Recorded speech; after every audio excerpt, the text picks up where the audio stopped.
Vamos a hablar ahora sobre el uso que tiene este dispositivo, que es el contactor. ¿En qué cosas se suele usar? Yo les voy a nombrar eh, dos de los usos más frecuentes que tiene y cómo es el mecanismo de funcionamiento. Habíamos dicho que el contactor, bueno, posee los tres contactos principales y tiene una bobinita. La bobinita es ni más ni menos que un electroimán, ¿sí? Que esta bobina suele trabajar con un voltaje mucho menor del que trabajan los contactos principales.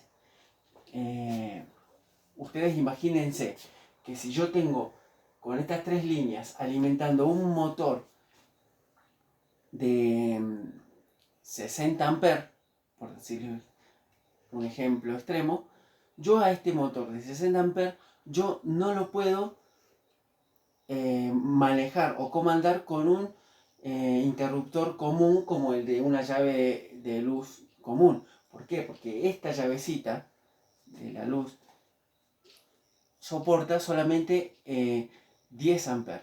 Entonces, ¿qué pasaría si yo quiero prender y apagar el motor con una llave de este tipo cuando yo sé que el motor me va a producir un consumo de 60 amperes? Se quemaría la llave.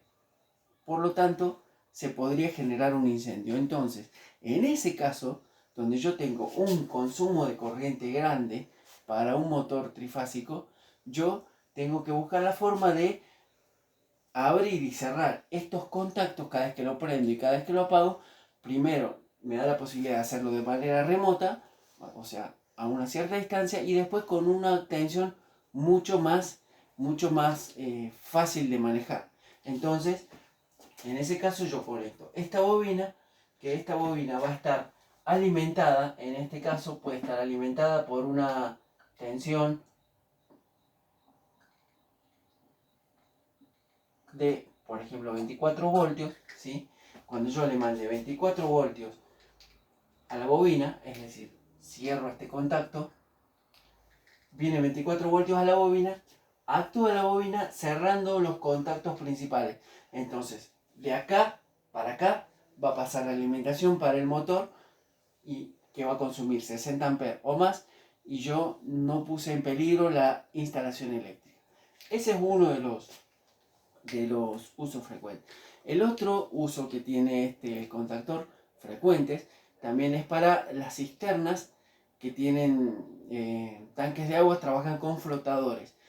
Determinados flotadores que cuando alcanzan cierto nivel abren o cierran un contacto. Entonces, si yo tengo un flotador que va a tener, si está en esta posición, va a tener abierto un circuito eléctrico, va a permitir que se vaya llenando, se vaya llenando, se llene, se llene. Cuando alcance por el nivel del agua esta posición, va a cerrar un contacto y ese contacto va a mandar corriente a la bobina. La bobina va a actuar permitiendo que estos contactos se cierren. ¿Por qué pasa esto? Porque yo, para estos flotadores, la corriente que tengo que manejar es de 12 o de 24 voltios, ¿sí?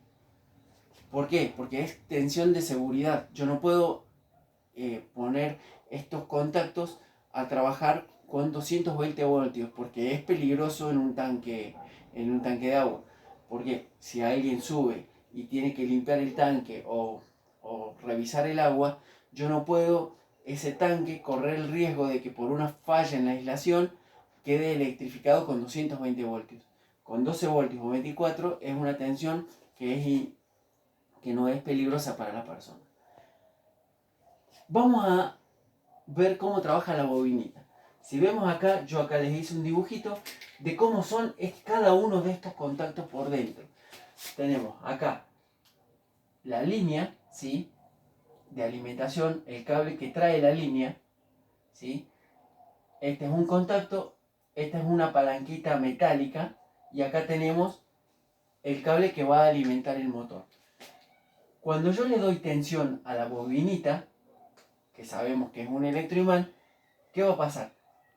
El núcleo de hierro se va a convertir en un imán y va a pegar el contacto hacia arriba, ¿sí? Este contacto va a quedar pegado, entonces la corriente va a venir por acá, va a pasar por acá y va a seguir su camino por acá, ¿sí? Cuando yo deje de alimentar esta bobina, este contacto, ¿qué va a pasar? Se va a abrir de nuevo. Ese es el trabajo de la bobinita, ¿sí? Y es lo que permite abrir o cerrar estos contactos de manera remota. Las bobinas trabajan normalmente con una tensión de 12, de 24, de 48 y de 220 voltios, ¿sí?